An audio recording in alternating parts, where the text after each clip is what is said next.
derecho y ciencia política. Cerrando el año de 1815, llega a Haití, donde recibe extraordinario apoyo de parte del presidente Louis Pétion. Allí asume el compromiso de liberar a los esclavos negros una vez llegue al poder en Venezuela. Ningún revés lo detiene. Cada uno de los generales patriotas se cree con derecho a ser el libertador. José Félix Rivas, su pariente y rival militar, perece a manos de los españoles. Carlos Manuel Piar y Santiago Mariño le disputan el liderazgo supremo del Ejército Libertador. Entre 1814 y 1819, se destaca como el hombre de las dificultades. Por diferencia de criterios, se separa del mando colombiano y del ejército neogranadino. En las playas del oriente venezolano, con todas las posibilidades en contra, recibe el mando supremo de la nueva campaña militar.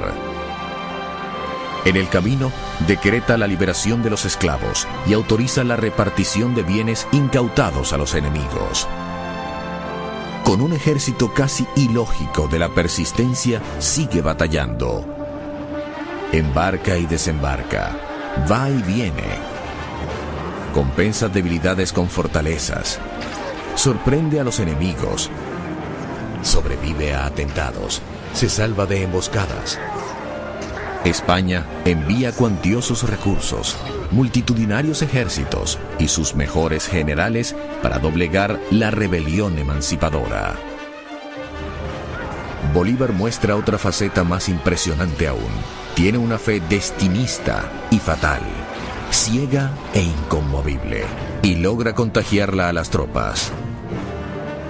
Es un magnetismo personal que a los desventurados soldados les permite olvidar el hambre, el frío, las penurias de andar a caballo, la superioridad numérica del enemigo y las enormes distancias de cada campaña.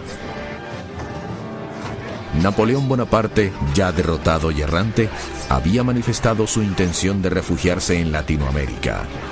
Y Bolívar le había escrito al antiguo emperador francés: «Usted y yo no cabemos en el mismo continente».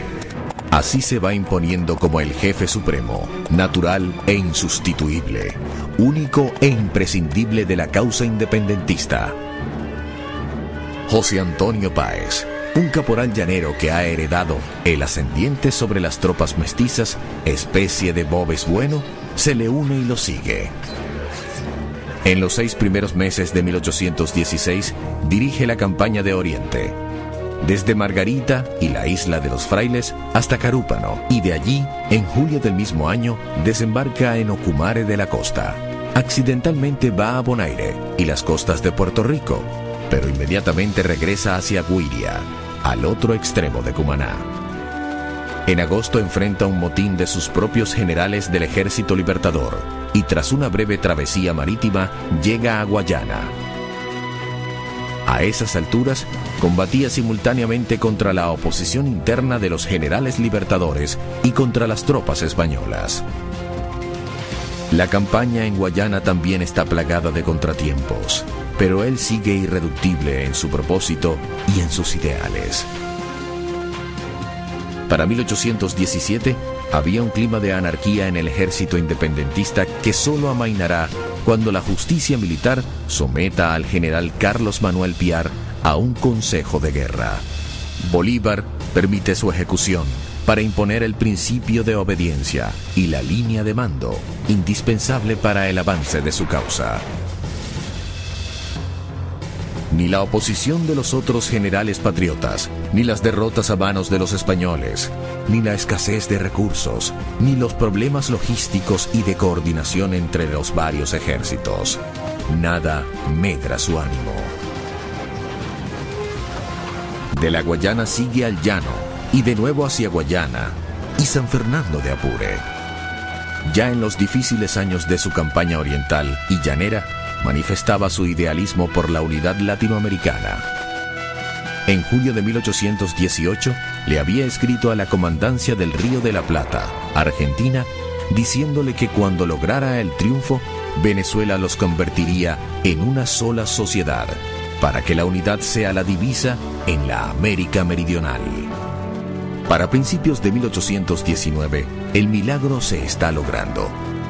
Ha consolidado la independencia en la inmensa extensión territorial de Guayana, Oriente y el llano de Venezuela. Y el 29 de enero convoca el Congreso de Angostura, desde el cual ya no solo reta a España, sino que advierte a Europa entera sobre la imposibilidad de restaurar la dominación borbónica sobre los pueblos americanos.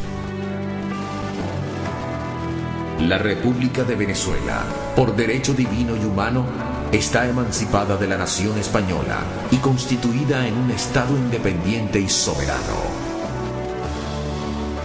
De ese Congreso de Angostura nace el proyecto de República de la Gran Colombia, que comprenderá a Venezuela, Colombia y Ecuador.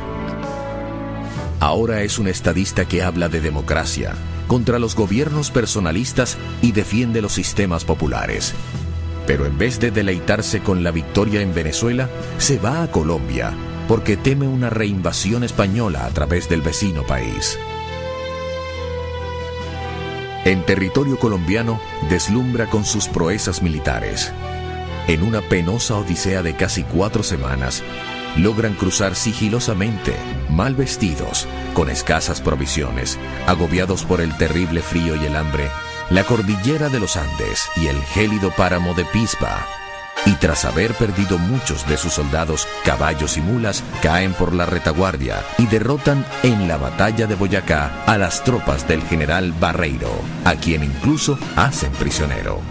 Ha vencido sobre el frío y la muerte. En 1819 se consagra como uno de los jefes militares más grandes de todos los tiempos, con operaciones tácticas que aún se estudian en las academias castrenses del mundo entero. Se ha ganado así el respeto de la corona española, que acepta negociar un armisticio.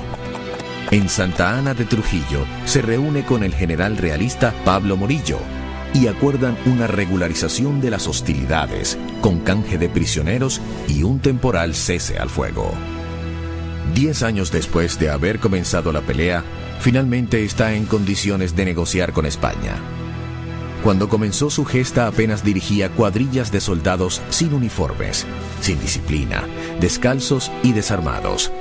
Ahora comanda un verdadero ejército nacional y su política recibe apoyo diplomático y militar de Inglaterra, la otra gran potencia mundial que competía con España por la primacía en América.